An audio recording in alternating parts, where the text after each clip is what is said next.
que os Estados Unidos, na propaganda deles, o gastar muito é um fator que as pessoas levam muito a sério, né? Então, por exemplo... um bônus. Isso. O F-35, além de ser o melhor, ele é o caça mais caro do mundo. Isso não quer dizer nada. Entendeu? Se não gastou muito, não presta isso, pra se não eles. gastou muito, não tem presta. Tem que gastar pra ser bom. Tem que gastar muito, né? Tem que gastar muito. Por quê? São os donos do dólar, né? E ainda rola uma corrupção nisso aí pra caramba, né? O que na Rússia, os caras têm um alto investimento na indústria bélica e é super assertivo. Isso, eu digo assim, corrupção você vai ter de ambos os lados, certo? Sim. Só que você vai ter o quê? No meu ponto de vista, os russos são mais custo-benefício. Então eles procuram fazer uma arma boa que custe o equivalente. Já nos Estados Unidos, você tem um parafuso, olha isso, um parafuso do F-35, entendeu? Que custa absurdo, né? E o problema é que, tipo, o russo, ele não terceiriza nenhuma peça da produção. Os Estados Unidos acabam terceirizando muitas peças, né? Não tem uma produção única de tudo, assim. Eu costumo falar que se hoje tivesse uma terceira guerra mundial real, os Estados Unidos teria que encomendar armas com a China, né? Né? Porque, querendo ou não, a indústria... Você sabia disso, Robertinho? Mais de 400 itens do F-35 é fabricado na China. Aí, ó, ferrou, Robertinho. Não dá. Entendeu? Aí as pessoas falam assim, não, mas os chineses estão espionando os Estados Unidos e é por isso que eles estão tendo vantagem no armamento dele. Peraí, você vai espionar o quê? Se os caras estão com os projetos dentro do seu país. Certo?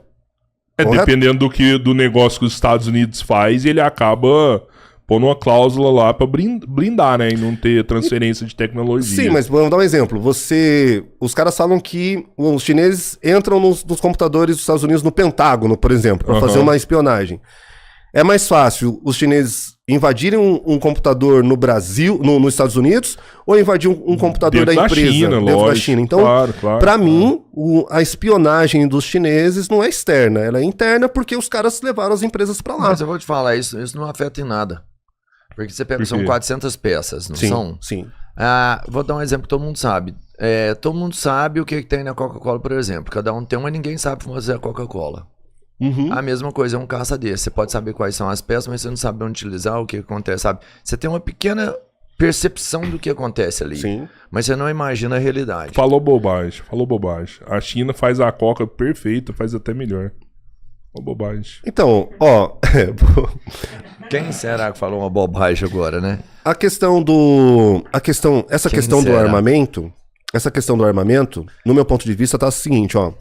Se você pegar a evolução dos chineses nos últimos anos, caça J-20, entre outros, eles lançaram caça de sexta geração agora recentemente. Então, para mim, a evolução que eles tiveram tá relacionada a essa integração aí das indústrias com a China. Entendeu? Então não é que ele vai fabricar uma peça para fazer um F-35, não.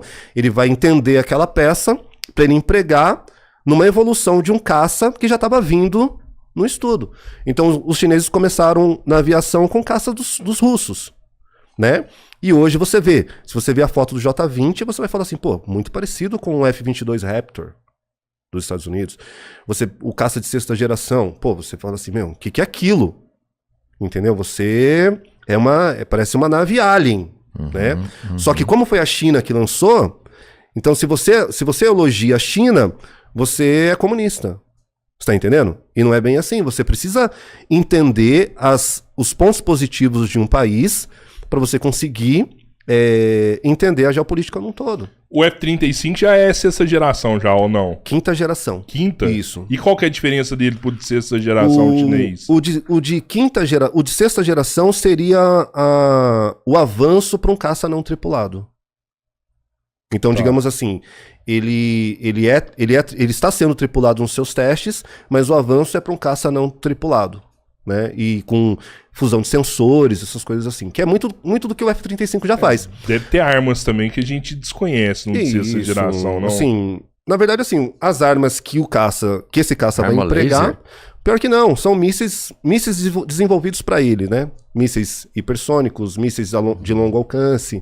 Os chineses falam que eles têm um míssil de 400 km de alcance ar-ar, que é um míssil para atingir outros aviões, né? Os russos também relatam que eles têm um míssil de 400 km de alcance.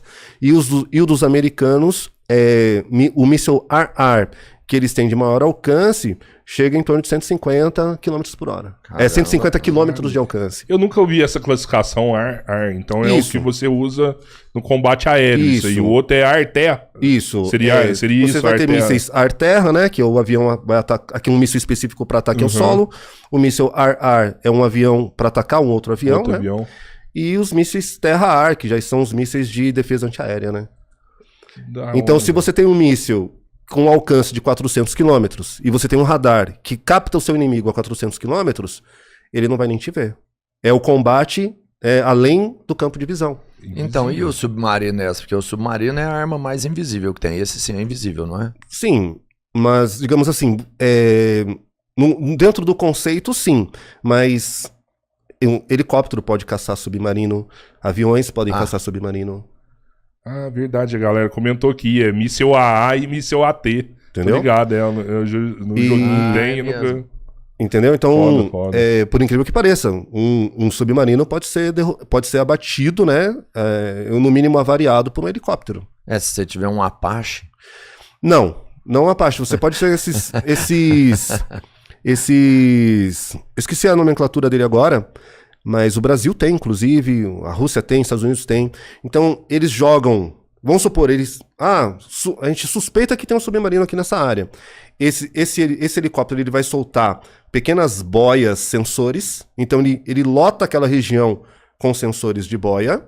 Tá? Tipo um sonar. Um sonarzinho. Mas são como se fosse uma lata... Pequenininho, mas ele é um uma coisa sonar pequena. foda. Isso. Vai minou ali Isso. o oceano. E ele vai captar, né, sons minúsculos, né? E principalmente o som que faz as hélices, né? Que eles falam da cavitação, barulhos no geral. Então ele fica caçando, ouvindo o mar. Quando ele detecta um barulho que, digamos ali, tá dentro do rastreamento dele, o mesmo helicóptero dispara um torpedo.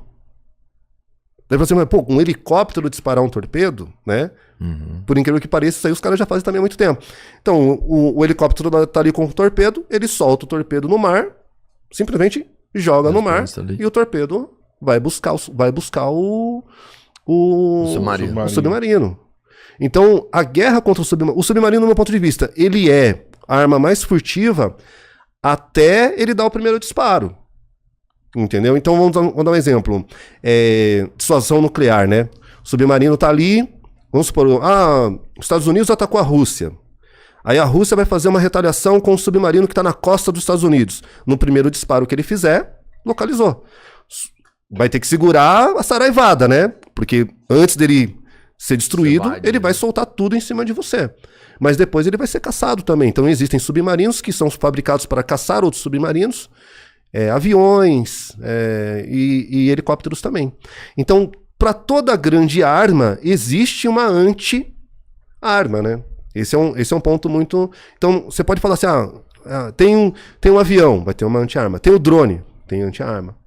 Então, você sempre tem um contraponto a uma ideia do inimigo. E ela vai desenrolando junto com a guerra, né? Mais paradas são os drones agora. Isso. Barato, eficiente. Isso, com certeza. Consegue ter alto poder de destruição. Com certeza. Mas numa região... Mas é muito limitado também, né? Você fala por alcance? Por alcance e você vê ali, é um dano muito, muito grande para infantaria, principalmente, para tanques, né? Mas você não tem como como pode dizer assim, você causar um dano significativo para você virar um ponto de guerra. É a mesma coisa da guerra aérea. Você vai ficar atacando o inimigo com drone até quando? Né? Outro ponto também importante, a questão da guerra eletrônica, né?